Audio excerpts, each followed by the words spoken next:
People are not really conversant about their history, where they're coming from, and how that impacts the present. So, but I have to talk about this. This is a conversation now and it's a good opportunity to talk about inclusion.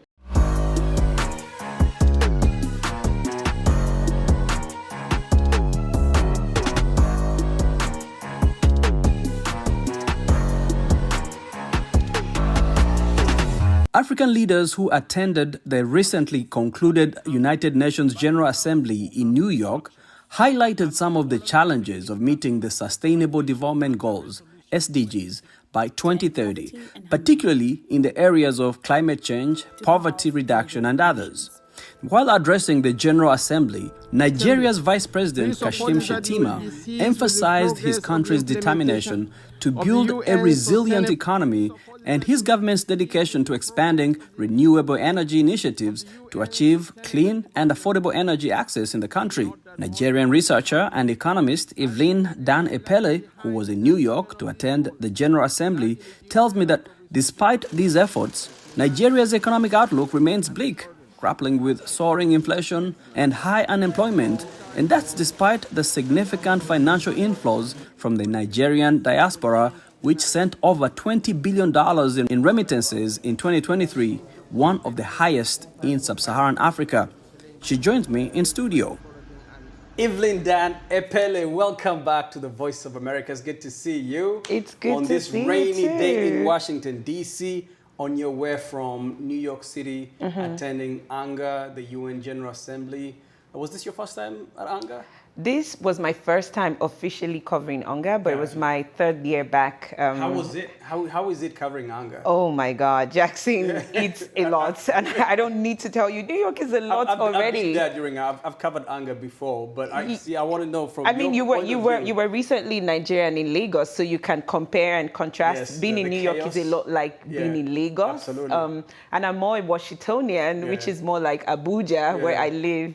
So I struggled a lot with a lot of people and the hustle and the bustle. Throwing at us, New York, Lagos versus Abuja and Washington DC. Yes. So people look it up. Anyway, so it was chaotic. I imagine more so during this time because of all the heads of state and government leaders that are in New York. So the traffic must have been crazy. It's rainy. But you have to do what you have to do. That's right. You know what I'm saying? For the first time, I wished I was the president so I could have my own convoy and not walk 10 blocks. The first time, everybody wishes that every day. Oh, really? It was my first time. I was like, I should be a president now. There's a lot of perks. There's a lot of perks, that are attached to that title. Yeah. But so let's talk about some of your highlights. Let's start off with your highlights for UNGA. What did you do? What are some of the meetings you attended? So for the highlights, I would say that the fact that President Tinubu was not on ground at ANGA, as Nigerian, and I was covering Nigeria, I observed that that really impacted the enthusiasm of Nigerians on the ground. I don't know how many people would want to admit that, but there was just something a little different about the dynamics. You had a lot of people saying people made a lot of reference to President Tinubu is not on the ground, and they would just And for you, especially you coming all the way to cover it, there was hope that you could cover the president here in New York. Exactly. But the vice president was here, so there was something to cover. But I think his absence was definitely felt. What are some of the things or some of the issues that the vice president covered on behalf of the president, on behalf of the country? We would come to that. It was conversations about debt, sustainability. But, events that I, went around, I was very specific about the events that I go to because there's always a flurry of activity. Yeah, there are hundreds of events. So you have to ANGA, so be very careful to choose. Specific. We will talk about that in a bit, which is talking about day one, where I just attended the high-level week, especially because that's where the heat of the conversations happen. So I was concerned with issues like how far are we doing with the realization of the SDGs? I was concerned to know what Nigerians are doing in the diaspora and the impact they're making at home and mediating that relationship. And I also looked around to see how Africa is also faring in comparison to the rest of the world. Okay, so let's talk about the SDGs. How are African countries, let's talk about, I guess, the conversation around this. How are African countries, particularly Nigeria, working to accelerate the realization of the SDGs? What are some of the things they're doing? One of the things I would say that Nigerians are doing is having conversations. I don't know that that is a working strategy for the realization of the SDGs, but I observed a lot of organization around discussions, and these discussions were rife with progress reports on things that were done in specific places. In particular, I observed that you would have governors from Nigeria's, some of the states in Nigeria, which are like the less talked about states, like Plateau State, Niger State, Zamfara State, which is up north. Their governors were on ground, and they were pretty much in rooms where decisions were being made. And I have to really give it up to them for even staying through and having these conversations. Now, the question on how those conversations would actually drive impact back home can be debated. Because every year we hear about these conversations. Every year I was laughing about it because we do talk a lot about conversations, but implementations and results barely so. Yes, and so and next that's the year same we're going thing to see. people kept saying to me back home, because I was providing updates on social media so that people who are in the States would have a sense of what was going on here. And, most people would say to me, Evelyn, all these conversations, where is the action on the ground? So, yeah. So let's talk about, I was, again, Nigeria recently in Lagos. I enjoyed it. I had, a great time. But one of the things that I realized was for people to get gas at the gas stations or petrol stations, you had to line up for quite a substantial amount of time. And I was wondering why, for a country that produces millions of barrels of crude oil, that you don't have gas easily accessible to the citizens. Well, what's the issue? Jackson, there is a change that needs to happen. And that change is in the political correctness that we are practicing. One of the things I found at UNGA is that nearly everyone I spoke to are diplomats. Even the politicians, when they get to the United Nations, they become diplomats. And so everybody is trying to sound politically correct. You're not trying to massage the message. To massage the message. You have to look for a nice way to say things. And even when you have objective truths that on the table, you still have to find a ribbon to, make it look beautiful and sound respectful and all of that. That's exactly the bane of the problem that we're having in Nigeria, which is that how are we even sitting here having a conversation about Africa's largest economy in this type of quagmire, right? How are we discussing that Nigeria currently has the largest single train refinery in the world? The Dangote refinery. The Dangote refinery. Yes. That's such an achievement. Absolutely. And we are still struggling in the way that we are. The answer to that question is political correctness, because we want to sound, nice. We don't want to offend anybody. Nobody wants to be in the bad books of anybody. Right. And so, but at the crux of it is what? Bad management, poor, leadership? It's a human problem. It's definitely a human problem. And we all know it, Jackson. I don't want to be the... Don't massage it. Don't massage it. Give us the real truth, the real hard truth here. It's bad leadership, definitely bad leadership.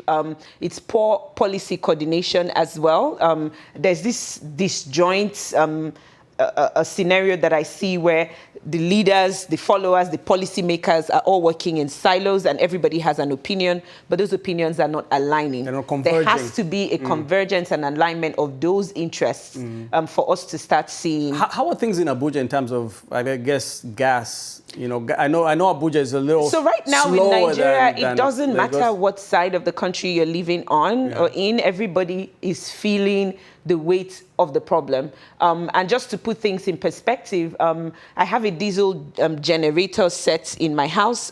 At the time I got that set like 3 years ago, I would buy a liter of diesel for about 350 naira.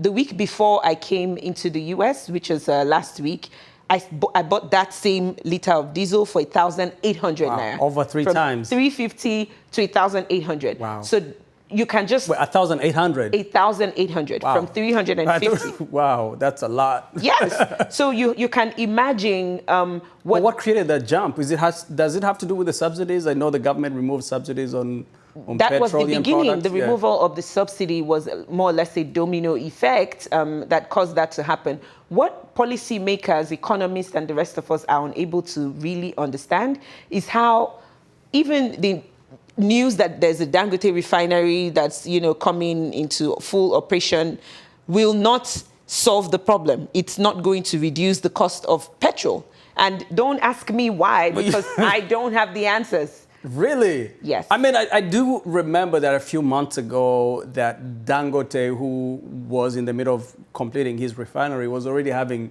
issues with the government. I don't know what was at the center of that, but I was thinking now that you have one of the biggest refineries in the world, $20 billion worth, that things are going to be better. But you're saying that things are so bad systemically that it will take time for you to achieve, to be at a point where you can get gas easily and at a cheaper rate. That is kind of sad. Okay, let's talk about happier things. Nigeria remits, I mean, now you're here in the diaspora, I mean, in the US, where there's a big Nigerian diaspora. Your Nigerians remit over $20 billion. That's right. Number 5 in the world in terms of remittances. $20 billion is a big chunk of Nigeria's economy. How is the country, how is that helping the economy, first of all, like simply? Oh, whoa, it's definitely helping the country. One of the things I try to do is a role-play scenario where the diaspora does not remit any monies into the country. And just thinking about how would that look like? How that would look like. Yeah. Trust me, that's going to be a red alert situation. One question that needs to be answered, and I keep asking this question everywhere I go because I would like to see it even as a national debate, is the question on, does Nigeria have a spending problem or a revenue problem? Because you're talking about $20 billion in remittances coming into the country, and that's just one out of other sources of revenue that the country is getting. Yes, I do know that the economy warrants a lot of investments in critical infrastructure in order for Nigeria to grow and develop. But I'm concerned about the spending as well. And it's like, how are we investing these monies? How are we spending these monies? And who is even keeping track of those remittances? And I talk about this because that was the conversation that Nigerians in diaspora rallying around at the United Nations General Assembly were having. And I was lucky enough to be in the room where these conversations were had. And, I realized that beyond the remittances and beyond sending monies home, there is a dire need for Nigerians living in the diaspora to actively participate in the engagements that are going on at home, whether that is showing up in the country, being a part of committees where these monies are spent, or guiding the budgets, or even participating in some kind of infrastructure governance to ensure that, these monies are spent sensibly, reasonably, and that there is impact and beyond just sending monies home. Because when you look at the data, yes, Nigeria ranks number 5, but the other countries that have high remittances, just like Nigeria, are even doing better than Nigeria. And even countries that are not receiving as much are also doing better. So where are the monies going? $20 billion is a big sum of money. Yeah. Again, so you're saying in terms of mobilizing, I mean, Nigerian diaspora should mobilize to influence policy and governance reforms back home. But can you give us any examples of, say, successful diaspora-led advocacy efforts that you've seen in Nigeria that have led to any type of changes? Oh, yes. I do know of some climate sustainability initiatives that's been run by the Nigerians in Diaspora organization back home, where they come into communities that are prone to flooding, to provide, sensitization, to also give them tools and relief materials, even clothing. I know about another diaspora group that caters specifically to widows and young girls, and provide food, monies, accommodations for them where they are struggling. I don't know how widely spread that is, but I do know that we have such pockets of such initiatives. So you're saying beyond remittances, the diaspora should be more engaged and involved? Should be more engaged, because recently the U.S. ambassador to Nigeria, Ambassador Mills in Abuja, he he put out this statistic that I found rather interesting, talking about how the Nigerian diaspora community in the United States is one of the biggest, largest, and most educated groups of people. I'm proud to be a part of that group. You do know my history. I went to Georgetown. Absolutely. There's so many of us. But where does that end after all of this education, right? We need more Nigerians sharing their knowledge, their intellect, and beyond just like bagging all these first-class degrees. We need them to send that intelligence back home to help the country grow and develop and also lead others. I mean, you have a great point, because I do remember that each time I've gone to either speak or attend a conference at one of these Ivy League schools, whether it's Harvard, whether it's Georgetown, your school, whether it's Columbia, Wharton School, 90% of the students that are attending the MBA programs are usually Nigerians. And I'm asking myself, where does all this human capital go after here? Right. But I have to How tell does that translate? I have to also tell you too, because to be fair, I always find Nigeria to be a very peculiar case. Where is that what works in America would not necessarily work in Nigeria. Absolutely. And I keep asking myself, why is it? Could it be our ethnic diversity? Nigeria is so diverse in such a way that within a small community, you would find people that share, that don't share the same language. It's like a bunch of people speaking different languages. It's a bunch of people worshiping and having different belief systems. And so that level of complexity and... I mean, the U.S. is not a homogeneous society, but look at how... But somehow it manages to act as if it were. Absolutely. You know, I don't hear I guess the homogeneity should be on what is our goal as a country? Where do we want to be? Exactly. And so for you, I guess my question is, given the current economic challenges, what is your outlook on the future of Nigeria's economy in the next 5 years? Where do you see things going, and where do you want things to be? I think where I want things to be is definitely the way where my late dad wanted things to be, because things haven't even been where he wants it to be, and he's dead. And here I am also wanting things. And we've always wanted the same things from time immemorial, which is the basic social amenities. I am in the United States enjoying. I came into Washington, D.C. on a train from New York. As basic as that. Smooth. Just very basic things we're asking for. Right. Good transport infrastructures, good quality education. Look at me having an opportunity, an American education, and all of the doors and pathways that has opened up for me. I want a lot of young Nigerians to be able to experience the kind of freedoms, even at an intellectual level, that I have. But we don't see that happening. I was saying to you, Pyro, that one of the biggest challenges I found, because I'm definitely a good experiment here, after completing my program at Georgetown, I returned home. I moved back to Nigeria. I moved back to Abuja. And I'll tell you, reintegrating into the Nigerian society was hellish. It was hellish. Why? What happened? Because first off, somehow my Nigerian brothers start to see me more as an American As an elitist. An elitist. So, you know, so they're like, oh, this Nigerian girl, this American girl. Yeah. And I'm like, no, I'm not. I'm a Nigerian, no. You know, and at the end of the day, I start to think that maybe we're even afraid of change. Yeah. There's something about the environment that makes change scary. And so people think you're dominant, you're aggressive, and you're disconnected. And people tend not to even listen to that intelligence that we're talking about. Is it that people are comfortable with the status quo? What is it? Because the majority is in comparison to the minority that are claiming to be intelligent.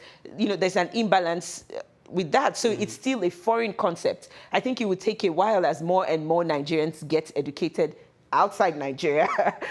Perhaps that would cause the balance to happen in the future. I don't know. But I'm just saying that right now, I don't know. All right. So the story of Nigeria is not all doom and gloom. No, it's not. We want to hear some positive things that are happening on the cultural front.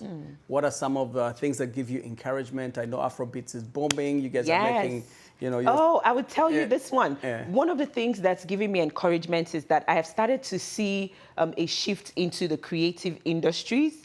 For example, there's conversation now about adapting one of our famous African contemporary literary works by Chinua Achebe, Things Fall Apart, into a series. Yes. And that's very beautiful because I believe it would open doors for even more adaptive works to take place. And this is something that at a personal level, I have been struggling to have this conversation. As a student at Georgetown, I really putting a lot of efforts into doing a research and designing a framework for the adaptation and glocalization of African contemporary literature.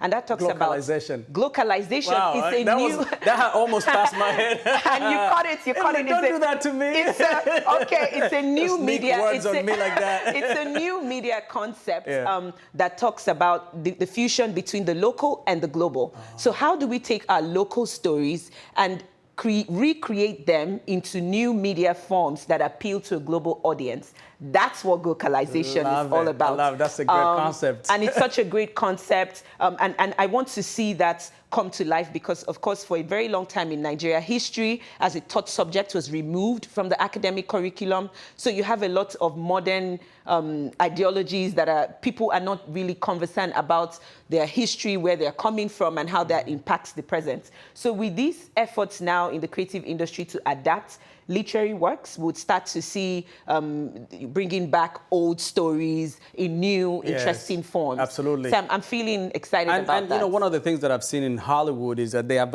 been adapting some of our old, folklores and making it look like some original Hollywood works of, But I have to talk about this. This is a conversation now and it's a good opportunity to talk about inclusion, because shout out to Idris Elba. I'm sorry, Mrs. Elba, but that was my crush in the beginning, right? And I love Idris Elba. I think he's an amazing, amazing actor. But if you go online on Twitter now, you would see that the Nigerians are not happy to hear that Idris would been cast as in a lead role for that film, Things Fall Apart. Oh, okay. Because what happens is that, I was just telling you about globalization, taking what's local and making it global.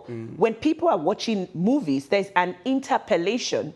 People want to feel like they're a part of the movie and the movie is a part of them. And when you don't have a Nigerian that has like an Igbo accent doing an Igbo movie, and you're bringing an Idris Elba, who instead of saying Chukuna, might say Chukuna or something, that would piss people off and you would lose the audience.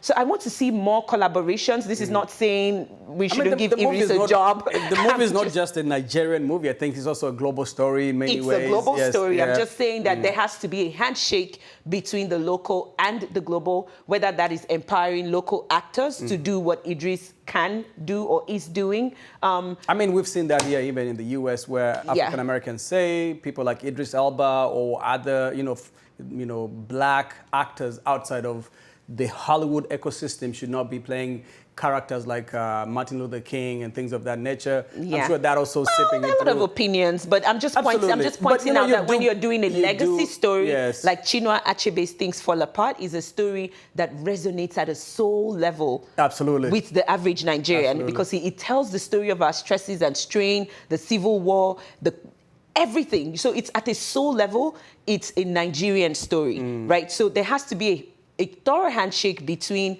the Nigerians, the locals, and the global. I'm all for. You think it would have been a difference if Idris Elba is of Nigerian descent? Yes, of course. Yeah. But the producer, he's Nigerian, or he does have Nigerian roots. But I guess it can be tricky. All I'm saying is let there be a good balance between the local and the global. I saw that Wole Soyinka's book is going to his novel. I think The Man That Died.